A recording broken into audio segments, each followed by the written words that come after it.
Gang rape కి పాల్పడ్డారు ముగ్గురు వ్యక్తులు. అయితే ట్యూషన్ నుంచి ఇంటికి తిరిగి వస్తుండగా ఈ అఘాయిత్యం చోటు చేసుకుంది.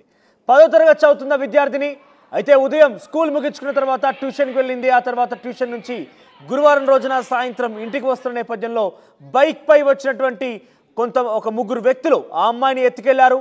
ఆ తర్వాత అమ్మాయిపై అత్యాచారానికి పాల్పడ్డారు. తీసుకువచ్చి రోడ్డు పైన పడవేశారు. ఈ ఘటన అస్సాం నాగౌ జిల్లాలో జరిగింది. 14 ఏళ్ల చిన్నారి 10వ తరగతి చదువుతున్న చిన్నారిని అపహరించి అఘాయిత్యం పాల్పడి అత్యాచారం చేసి తిరిగి ఆ రోడ్డు పైన పడవేసిన ఘటన సంచలనం రేపుతోంది. కోల్కతా ఘటన మరొక ముందే మరొక చిన్నారి ఘటన చోటు చేసుకోవడంతో దేశవ్యాప్తంగా ఇప్పుడు ఈ అంశం చర్చనీయాంశం అవుతోంది. ఇక బాలికకు తీవ్ర గాయాలు కూడా అయ్యాయి. ఆసుపత్రిలో చికిత్స పొందుతోంది. అయితే 2 నిందితులు అరెస్ట్ చేశారు పోలీసులు. ఈ ఘటనతో ఒక్కసారిగా అస్సాం అట్టుడికిపోయింది. ఏకంగా మహిళా సంఘాలు ఈ యొక్క ఘటనకు పెద్ద ఎత్తున వ్యతిరేకించి వీధుల్లోకి వచ్చారు, ఆందోళన బాటపట్టారు, ఆందోళన చేశారు. అయితే నిందితులను కఠినంగా శిక్షిస్తామని సీఎం హిమంత బిశ్వ శర్మ కూడా చెప్పారు. పోలీసుల నుంచి తప్పించుకునే ప్రయత్నం చేశారు. అయితే చెరువులో దూకి ప్రమాదం ప్రధాన నిందితుడు చెరువులో దూకాడు. ఇస్లాం నిందితుడిని మృతదేహాన్ని వెలికి తీశారు పోలీసులు. సో 2 అరెస్ట్ చేశారు. మరొక వ్యక్తి తప్పించుకునే ప్రయత్నం చేస్తూ చెరువులో దూకాడైతే చెరువులో నుంచి ఆ వ్యక్తిని కాపాడారు. అయితే మృతదేహాన్ని మాత్రం వెలికి తీశారు. ఆ వ్యక్తిని మాత్రం మరణించినట్టు తెలుస్తోంది. ఇక అమ్మాయి అయితే ప్రస్తుతం ఆసుపత్రిలో చికిత్స పొందుతుంది. 14 ఏళ్ల చిన్నారి 10వ తరగతి చదువుతున్న నేపథ్యంలో ఉదయాన్నే స్కూల్కి వెళ్ళి సాయంత్రం కల్లా ట్యూషన్కి వెళ్ళి తిరిగి వస్తున్న నేపథ్యంలో ఈ ఘటన చోటు చేసుకుంది. అందరినీ కూడా ఒక్కసారిగా మరోసారి భయభ్రాంతులకు గురి చేస్తోంది. కలకత్తా సంబంధించిన జూనియర్ డాక్టర్ ఘటన మరొక ముందే అస్సాంలో మరో ఘటన చోటు చేసుకుంది. 14 ఏళ్ల చిన్నారి 10వ తరగతి చదువుతున్న ఒక విద్యార్థినిపై అతి కిరాతకంగా అపహరించి కిడ్నాప్ చేసి ఆ అమ్మాయిని ట్యూషన్కు వెళ్ళి ఇంటికి వస్తున్న నేపథ్యంలో రోడ్డుపైనే ముగ్గురు వ్యక్తులు బైక్ పైన వచ్చి ఆ అమ్మాయిని కిడ్నాప్ చేసి అత్యాచారం చేసి తిరిగి రోడ్డు పైన పడవేశారు.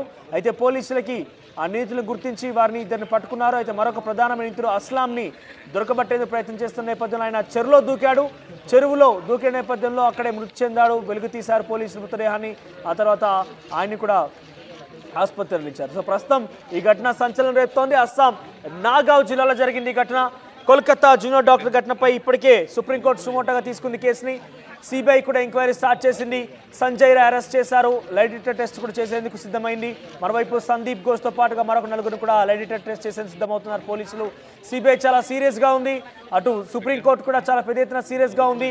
ఎందుకు ఇటువంటి ఘటనలు జరుగుతున్నాయి, ఇటువంటి ఘటనలు గల కారణాలు ఏంటంటే కూడా ముఖ్యంగా వైద్య విధానంలో వైద్య కళాశాల ఎటువంటి పరిణామాలు చోటు చేసుకుంటున్న విషయంలో కూడా ఒక టాస్క్ ఫోర్స్ కమిటీని కూడా ఏర్పాటు చేసింది. సో దేశవ్యాప్తంగా ఇటువంటి ఘటనలు జరుగుతున్నటువంటి నేపథ్యంలో సుప్రీంకోర్టు చాలా సీరియస్గా తీసుకునే అవకాశం కనబడుతుంది. ఎందుకంటే 1 కాదు 2 కాదు, ఒక వ్యవధిలోనే ముఖ్యంగా అస్సాం రాష్ట్రంలో అయితే ఏకంగా ఒక 2 నెలల కాలంలోనే సుమారుగా 25 ఘటనలు చోటు చేసుకున్న ఇదే రకంగా 25 ఘటనలు కూడా పెద్ద ఎత్తున ఆందోళన కలిగించేవే. రేప్ ఘటనలు చెప్పొచ్చు, అపహరించి కిడ్నాప్ చేసి అత్యాచారం చేసే ఘటనలు ఎక్కువగా ఉన్నాయి. అయితే కొంతమంది ఎవరో గుర్తు తెలియని వ్యక్తులు అక్కడికి ఏరియాలోకి అనుమానాస్పదంగా వచ్చి అమ్మాయిలను అపహరించి అత్యాచారం చేస్తున్నట్టుగా పెద్ద ఎత్తున ఆరోపిస్తున్నారు అక్కడ స్థానికులు. నిన్న సాయంత్రం ఎక్కడ చూసినా కూడా అస్సాం రాష్ట్రంలో ఆందోళన రేకెత్తించాయి. చాలా వరకు రోడ్డెక్కి నిందితులు కఠినంగా శిక్షించాలంటూ డిమాండ్ చేశారు. ముఖ్యమంత్రి హిమంత బిశ్వ శర్మ అయితే వారందరూ కూడా కఠినంగా శిక్షిస్తామని చెప్పారు. ఇప్పటివరకు 2 అయితే పట్టుకున్నారు. మరొక నిందితుడు ప్రధాన నిందితుడు ఇస్లాం అయితే ఆత్మహత్య చేసుకున్నాడు.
Gede, lugu tuh ya.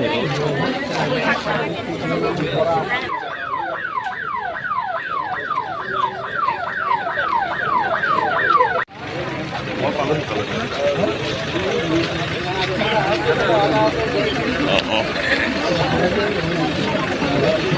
बहुत